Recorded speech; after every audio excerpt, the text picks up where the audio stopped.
시청자 여러분 안녕하십니까. 지금부터 전옥현의 안보정로를 시작하겠습니다. 자, 우선요, 추미애가 연일 그 입장문을 내놓고 있어요. 한마디로 얘기해서 이 세제, 그러니까 세제 개편에도 지방자치단체의 목소리를 내야 된다, 이런 취지의 이제 주장을 내놓고 있고요. 어제는요, 지금 자기가 이제 재정이 이제 고갈된 상태에 있기 때문에 더 이상 사업을 추진할 여력이 없다, 이런 취지로 했는데요. 자, 그러다 보니까 이제 그 원인이 뭐지? 왜 갑자기 저런 얘기를 하지? 자, 이건 결국은 이재명이 비판하는 거구나. 왜? 이재명이가 복지 정책을 너무나 많이 하다 보니까, 그러니까 돈을 너무 많이 살포하다 보니까 결국은 거기서 빵꾸 안 한 게 지금까지 이어졌구나, 이런 의견들이 제기되고 있어요. 자, 그래서 추미애가 결국 이재명을 잡는다. 추미애가 때리면 때릴수록 커지는 게 항상 누구였습니까? 예, 추미애의 라이벌이었잖아요. 사실 이재명이도 추미애의 라이벌이지 않습니까? 같이 대선 후보로 뛰었잖아요. 예. 자, 그래서 추미애의 요 정치적인 그 근성을 우리가 한번 알 수 있는 그런 계기가 됐다. 예. 추미애의 인성과 자질을 알 수 있는 계기가 된 것이죠. 자, 그래서 추미애의 발언 내용을 여러분께 말씀을 드리도록 하겠고, 그 다음에는 이 부동산 세제 중과세 하는 거, 심지어 말이죠. 예, 1주택자에 대해서까지도 지금 강하게 중과세로 밀어붙이고 있잖아요. 그러다 보니까 서울시를 지역구를 두고 있는 민주당 의원들이 대대적인 반란 사태를 지금 이야기하고 있습니다. 자, 한마디로 얘기해서 지금 특히 비거주 1주택자에 대해서까지도 심하게 중과세하는 것은 문제다. 표 다 날아간다는 거죠. 이미 필패론이 민주당 내부에서 나왔지 않습니까? 예, 또 다른 필패론이고, 그리고 필패론 또 하나는 뭐냐면 김창균 칼럼이에요. 김창균. 제가 조선일보의 김창균 주간이 됐죠, 이제. 예, 그래서 이 김창균 이 칼럼니스트가 한마디로 얘기해서 딱 얘기하면요, 지금 이 이재명이 지지자가 누가 있겠어요? 다 떠났지. 빈집이에요, 빈집. 예, 개딸만 지키고 있는 겁니다. 자, 그 연장선상에서 칼럼을 쓰고 있어요. 예. 자, 그리고 이제 마지막으로 말이죠. 지금 개미들이 난리가 났네요. 개미들.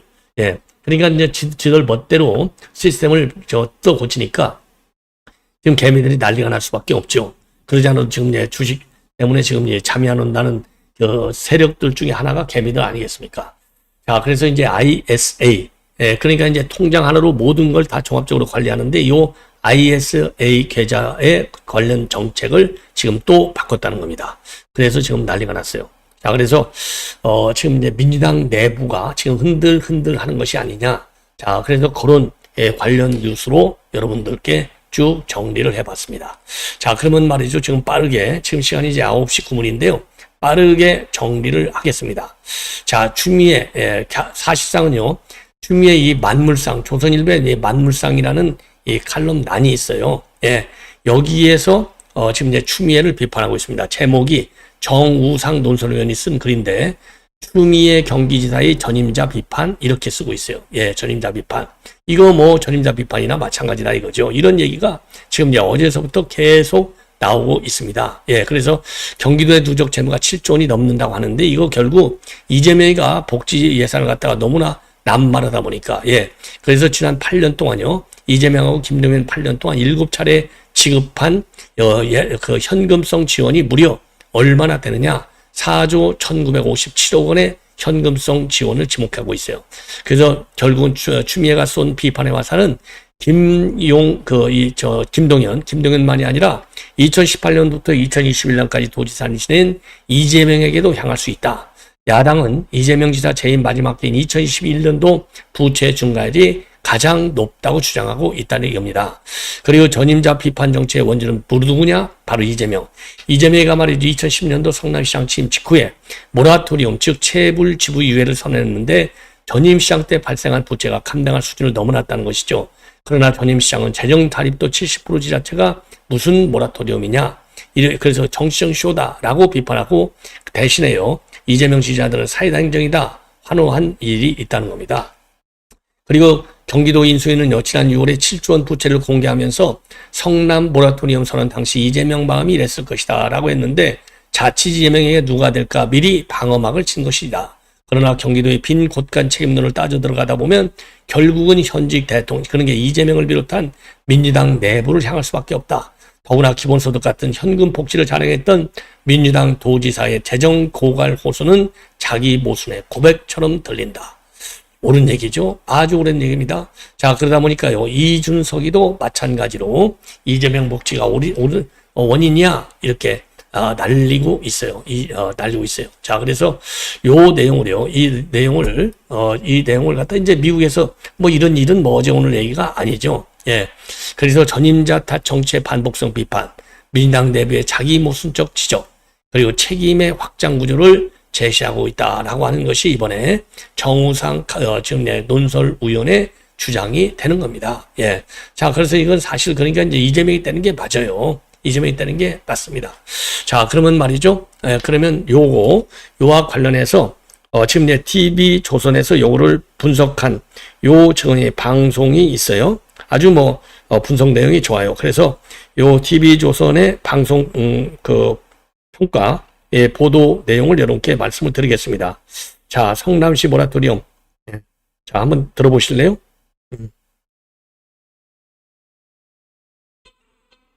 네, 보신 것처럼 추미애 경기도지사가 취임 한 달 만에 재정 비상 상황을 선언하고 나선 이유가 뭔지 뉴스더에서 취재기자와 조금 더 자세히 짚어보도록 하겠습니다. 황선영 기자, 9개월짜리 미생 예산이다 이런 표현까지 나왔습니다. 도대체 어디에 썼길래 이렇게 돈이 부족한 겁니까? 네, 쉽게 말해서 들어올 세금은 줄었는데 고정 지출과 빚이 늘어나다 보니 올해 필수 예산조차 다 세우지 못하고 9개월치만 짜놨다는 설명입니다. 지난해 한도를 꽉 채워서 빚을 내고 또 각종 기금까지 털어 썼는데도 돈이 부족하다는 건데요. 여기에 부동산 취득세 수입마저 줄어들면서 당장 수천억 원 규모의 지출을 깎아야 하는 지경에 내몰렸다는 겁니다. 네, 자, 그 정도면 정부가 관리하는 게 있죠. 재정위기 관리단체, 그 수준 아닙니까? 네, 재정위기 관리단체로 지정되려면 이 채무가 예산의 25%를 넘겨야 하는데요. 경기도는 올해 1분기 기준 예산 대비 채무 비율이 14.7%로 정부가 관리해야 할 위기 수준은 아닌 걸로 파악됐습니다. 지방채도 법정 한도 내에서 발행된 만큼 지방채만으로 재정 부실을 단정하긴 어렵다는 시각도 있습니다. 추지사도 경기도 재정난이 단순히 씀씀이 문제만이 아닌 세금 구조도 한몫했다고 강조했는데요. 이게 핵심이라는 분석도 있습니다. 경기도가 인프라 투자를 해서 기업을 유치해도 세수는 시와 군으로만 가고 또 정부로부터 보통교부세도 지원받지 못한다는 점을 지적한 건데요. 네. 결국 경기도 긴축만으로는 한계가 있으니 정부도 세입 구조를 좀 손봐달라 이런 메시지를 던진 걸로 볼 수 있습니다. 네. 근데 흥미로운 지점이 추지사책이 16년 전이었죠. 이재명 당시 성남시장 시절에 모라토리움 선언을 언급한 대목이 있습니다. 실제로 비슷한 상황입니까? 네, 우선 지난달 경기도지사 당선인 인수위 브리핑 영상부터 보시겠습니다. 이재명 대통령께서 성남시장 시절 모라토리움을 선언하셨던 때의 마음이 이와 같겠구나 하는 생각이 들었습니다. 출범 직후 재정 위기를 전면에 내세워 전임자 책임을 부각했다는 점은 판박입니다. 네. 다만 2010년 성남시는 당장 채워 넣어야 할 빚 5,200억 원을 갚지 못해서 지급 유예를 선언했던 거고, 경기도는 지금 당장 빚을 못 갚겠다는 게 아니라 긴축 재정을 예고한 단계라 차이가 있습니다. 자, 그럼 굳이 왜 이재명을 언급했을까요? 네, 정치권에서는 이재명식 정치 문법을 차용한 게 아니냐 이런 해석이 나옵니다. 당시 모라토리엄 선언은 재정 위기를 정면 돌파한 성공한 행정가 이미지를 각인시킨 대표적 장면이었는데요. 추지사 역시 육선 정치인을 넘어 위기를 극복하는 행정가 이미지를 만들려는 게 아니냐 이런 분석입니다. 네. 자, 그럼 정치권에서는 어떻게 반응하고 있을까요? 네, 일단 야권에서는 반쪽짜리 책임론이라고 비판하고 있습니다. 추지사는 전임 도정탄만 했지만 채무는 이재명 지사 시절에도 늘었고 또 당시 늘어난 복지 예산이 지금의 재정 압박의 주 원인이라는 주장입니다. 결국 이번 선언이 과연 재정 정상화로 이어질지 아니면 정치 공방에 그칠지가 첫 시험대가 될 것으로 보입니다. 네, 이번 위기 선언으로 뭐 경기도 재정이 좋아진다면은 모르겠습니다만 이게 어떻게 흘러갈지 좀 지켜봐야 할 부분이 있군요. 황 기자 잘 들었습니다. 자, 이렇게 해서 말이죠. 지금 이제 이재명이를 사실상 정조준한 거나 마찬가지다. 이런 비판이 나오고 있고요. 그리고 지금 또 오늘 또 말이죠. 추미애가 경기도 재정위기 문제는 낡은 지방세제다. 지방세제 뜯어지고 고칠 때다. 정치적 공감으로 삼지 마시라. 그러면서 첫 번째, 공장시설이 거의 없는 서울은 법인 지방소득세가 1위 세원이다. 반면에 공장과 산단, 배우 인력과 연구시설이 밀접한 경기도는 법인 지방소득세를 단 한 푼도 거치 못한다. 도세가 아니기 때문이다. 이것이 서울과 큰 차이다. 두 번째, 경기도는 산업을 유지하고 키우기 위해 막대한 비용을 지불한다. 공장이 들어설 부지를 마련하고 도로와 철도를 놓고 용수와 전력을 공부한다. 대기 오염과 교통 혼잡을 감당하고 곳곳을 지나는 송전탑과 각종 산업시설의 부담도 떠 안는다. 자, 제가 보기에 이런 지금 작전을 쓰는 게 말이죠. 추미애도 여러분께 이미 뭐 대선 후보로 뛴 적이 있잖아요. 그러니까 다시 5년, 이제 4년이죠. 4년 후 대선 후보 자리를 노리고, 왜?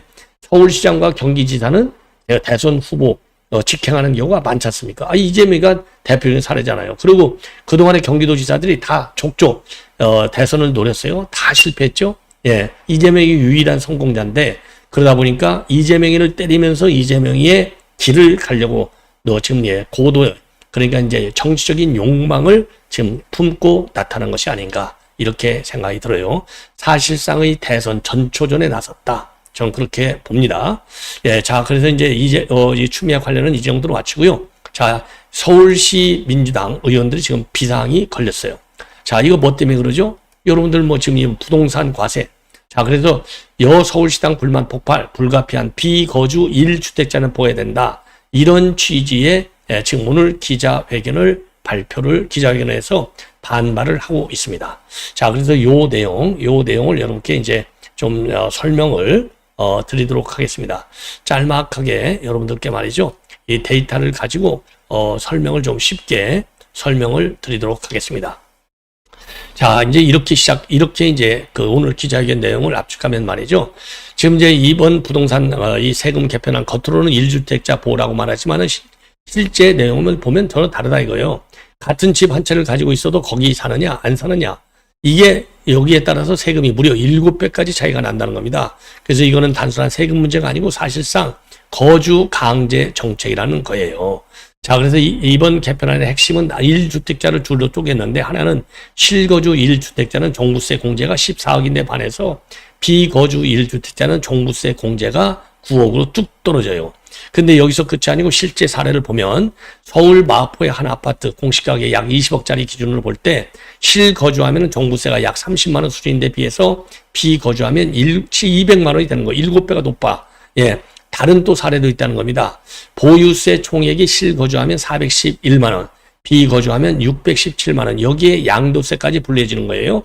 그러니까 기존의 장기 보유 특별 공제가 장기 거주 공제로 바뀌면서 비거주자는 양도세 액 자체를 받기가 어려워진다는 겁니다. 자, 그래서 집은 하나인데 세금은 다주택자처럼 늘어날 수밖에 없다는 거죠. 그러면 왜 문제냐? 이게 현실과 괴리가 크다는 거예요. 정부는 실수요 보호라고 말하지만, 그런데 현실은 어떠냐? 서울에서 집을 가진 사람들 중 상당수는 이런저런 이유로 잠시 비거주 상태가 된다는 거예요. 지방 발령을 받거나 자녀 교육하거나 직장을 이동하거나 부모를 보양하거나. 근데 이거는 투자가 아니라, 투기가 아니라 그냥 생활이라는 거죠. 그런데 정부는 이런 사람들을 모두 다 투기 세력처럼 취급한다는 겁니다. 자, 그러다 보니까 민주당 안에서도 지금 반발이 터지는 거예요. 이거 형평성에 문제가 있네, 이중부담이네, 주거자유 침해다. 심지어 이런 말까지 나온다는 겁니다. 이대로 가면 한강벨트 의원들은 다 죽는다. 필패죠. 자, 그래서 이게 이런 지금 뭐라고 그럴까요? 위기감에 쌓여 있다는 거예요.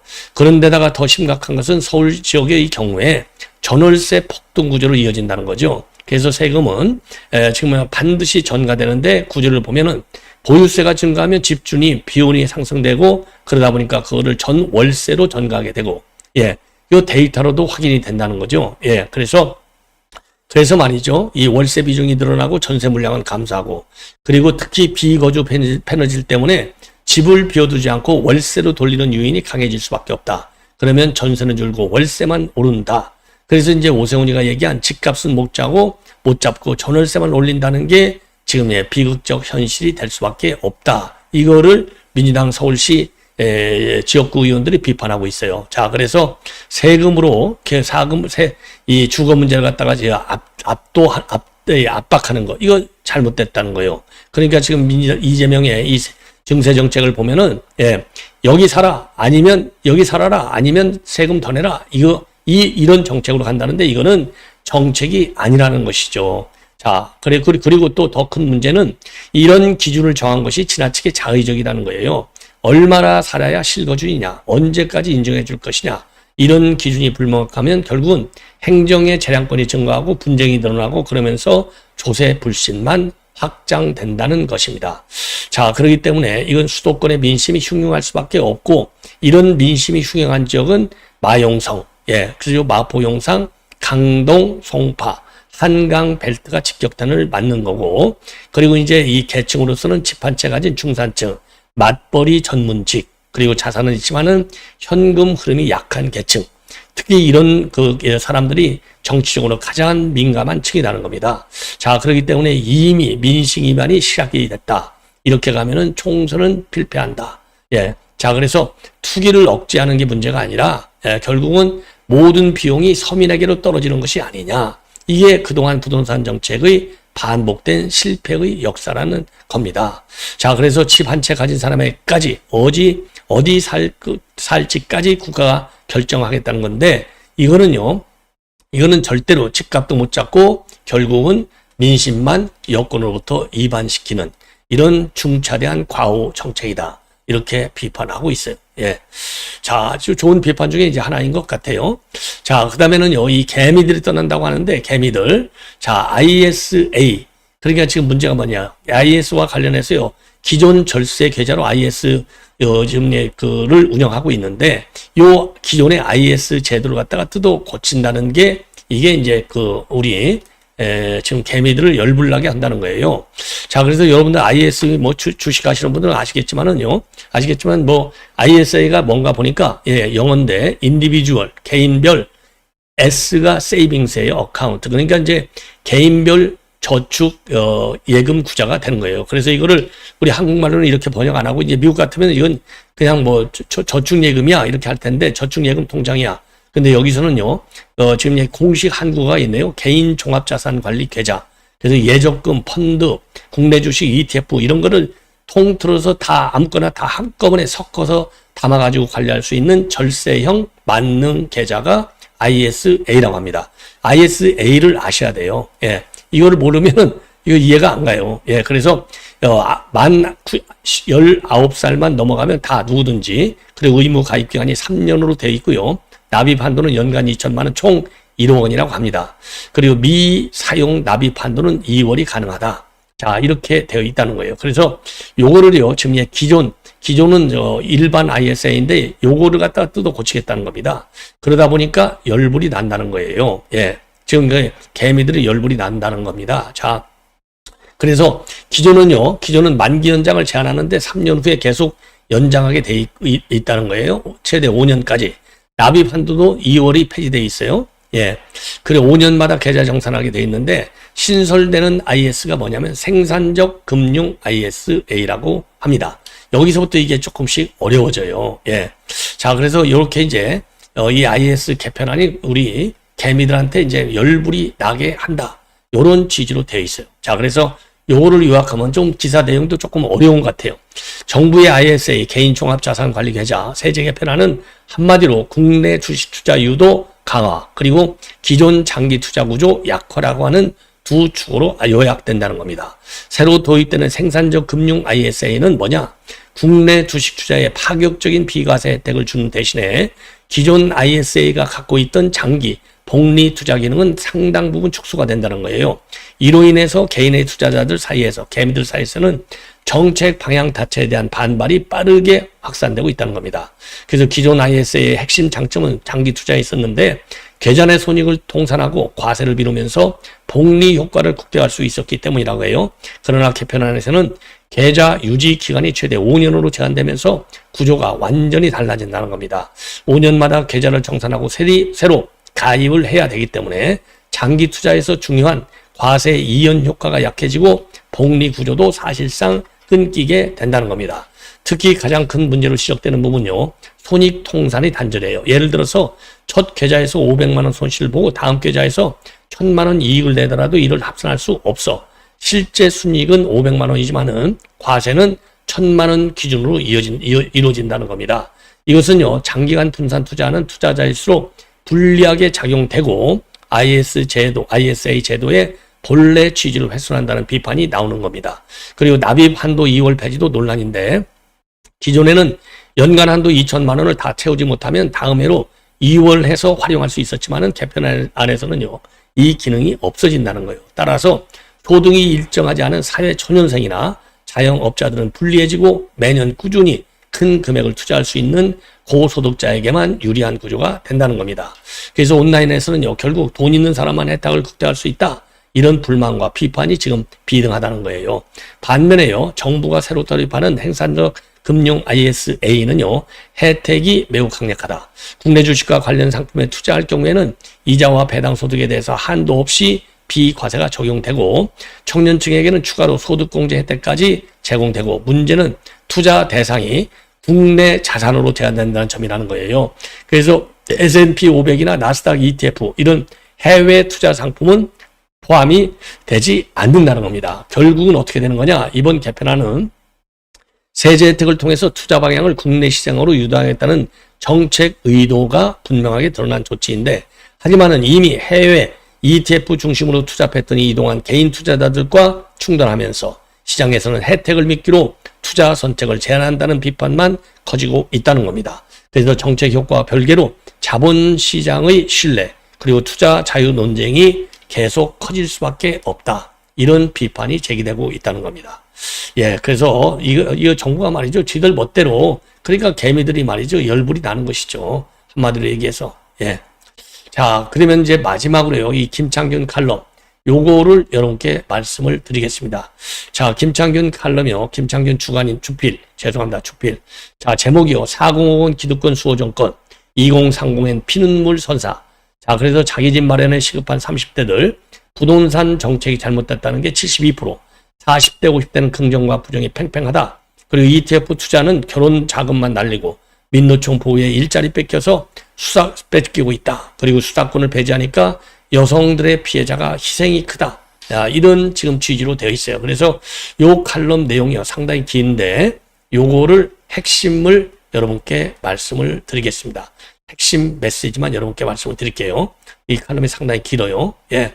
자, 그래서 이번 김창균 주필은요. 그러니까 이재명 정권이 40대, 50대 기득권 수호에 최우선 가치를 두고 정책을 설계함으로써 내 집 마련과 결혼 투자 자금이 절실한 2030 세대에게는 피눈물만 안겨 있다. 이렇게 비판하고 있어요. 그러니까 총선 때 필패한다 이거예요. 부동산 정책을 우선 보면 30대의 부정평가 무려 72%다. 그래서 NBS 목요일이죠.